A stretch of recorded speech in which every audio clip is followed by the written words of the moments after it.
Hola, ¿se imaginan que el español se sintiera amenazado con desaparecer? Bueno, actualmente que somos más de 490 millones de hablantes, parece poco posible. Pero hace unos siglos, el reino de Castilla estaba muy preocupado de que eso pasara. De ahí nace la Real Academia Española. Si les interesa conocer la historia, se quedan. ¡La profe Nicole! Primero les cuento que estoy en Madrid. Ahorita estoy grabando desde la Plaza España y estudiando en la Real Academia Española. Por eso me había tardado con los videos, pero ya volví. Bueno, aunque estoy en la Real Academia Española, la verdad no hago este video para defenderla ni nada por el estilo, es simplemente por historia. El tema con la RAE es que en 1700 y algo hubo una guerra de sucesión por el trono entre los Borbones y los Asturias, porque el rey de Castilla, asturiano, había fallecido sin descendencia.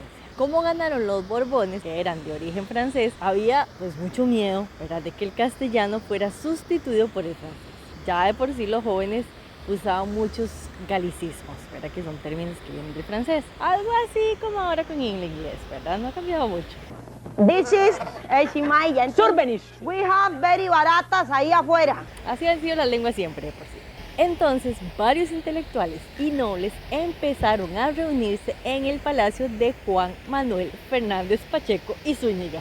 Y ahí hacían tertulias para hablar del lenguaje. Se les ocurrió la idea de hacer un diccionario que ayudara a fijar la lengua, que es una palabra que ha sido sumamente criticada, pero que en ese entonces tenía mucho sentido, porque justamente lo que querían era fijar el castellano frente al francés. Y además no solo era fijarla en territorio español, ¿verdad?, sino también en las tierras americanas que ya habían conquistado, que estaban muy lejos y que yo creo que más o menos se olían que pronto iban a perderlos.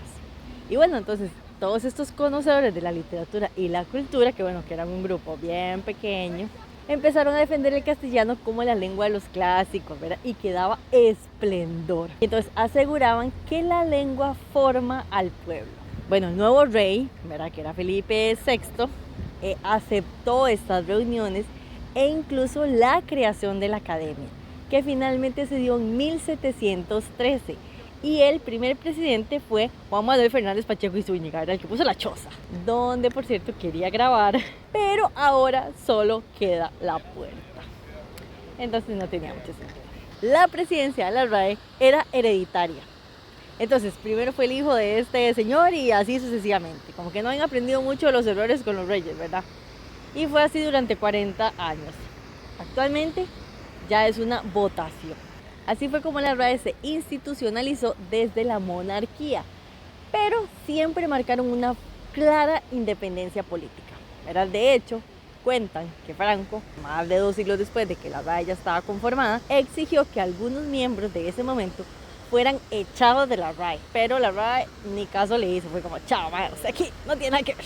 Volviendo a la época de sus inicios, en 1726, 13 años después de conformada la RAE, se publicó el primer diccionario, que se conoce como Diccionario de Autoridades, porque está llenitico de citas literarias que respaldan esos usos.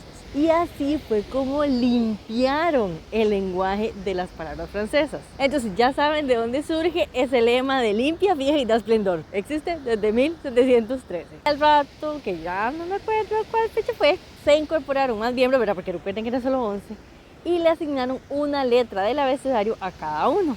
Y esa distribución todavía se mantiene. Nada más que ahora hay mayúsculas y minúsculas. Entonces hay 46 plazas, todas vitalicias.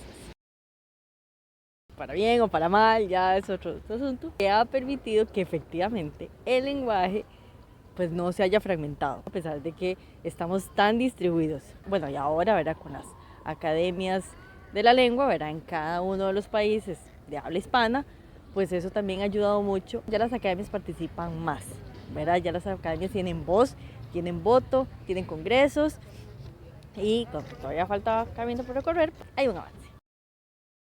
Bueno, y un tema bien polémico ha sido el de las mujeres, ¿verdad?, el ingreso de las mujeres a la Real Academia, porque todavía son muy poquitas las que hay adentro. Como dato curioso, y lo digo como dato curioso, no para defender a nadie, en 1784 ingresó la primera mujer a la RAE, que era obviamente una noble. Ella pues expresó su deseo de formar parte y la aceptaron y tal, pero no duró mucho, porque la chavala se casó y se fue a vivir a Granada, y como las reuniones eran en Madrid, le quedaba imposible, entonces ella renunció. Esa situación dio pie para que vetaran la entrada a las mujeres, ¿verdad? Porque entonces las aceptaban y jalaban, entonces no les gustaba eso, ¿verdad?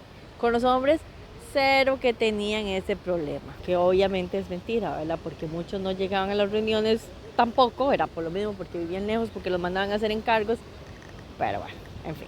En 1853, la RAE hizo una votación y acordó que no iban a aceptar mujeres. En 1912, Emilia Pardo Bazán, que era una señorona, una reconocida intelectual, gran escritora, primera catedrática en toda España, presidenta de una cuestión cultural ahí muy importante que se llamaba Ateneo, consejera en el Ministerio de Educación de la época, o sea, esa señora tenía todas las cartas. Pues presentó su solicitud, su pretensión de ingresar, y la RAE le dijo: lo siento mucho, mijita, es que mira que tenemos un acuerdo en el que dice que no se pueden aceptar mujeres.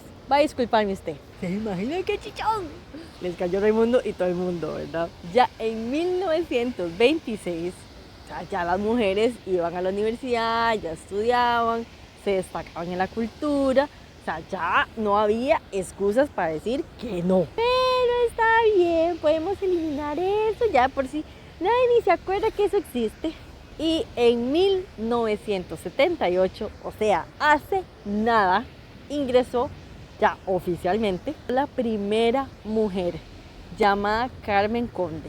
Se eligen por votación. Si hay varios participantes, pues el que tiene más votos. Eso le pasó a María Moliner, que yo personalmente la aprecio muchísimo, ¿verdad? Una excelente académica, pero perdió su votación contra Emilio Larcos. La verdad es que la decisión estaba difícil. En resumen, en 302 años de la historia de la RAE, solo ha habido 10 mujeres. Díganme qué quieren saber de España, qué les gustaría que grabara, a dónde les gustaría que grabara, ¿verdad? Estoy en Madrid. Díganme qué les interesa saber, ¿verdad? Bueno, a mí la historia de la RAE me pareció interesante, espero que ustedes también. Igual voy a publicar otros videos del español de Costa Rica, ¿verdad? Cualquier cosa, ¿verdad? Me dejan comentarios y ahí hablamos. ¡Nos vemos!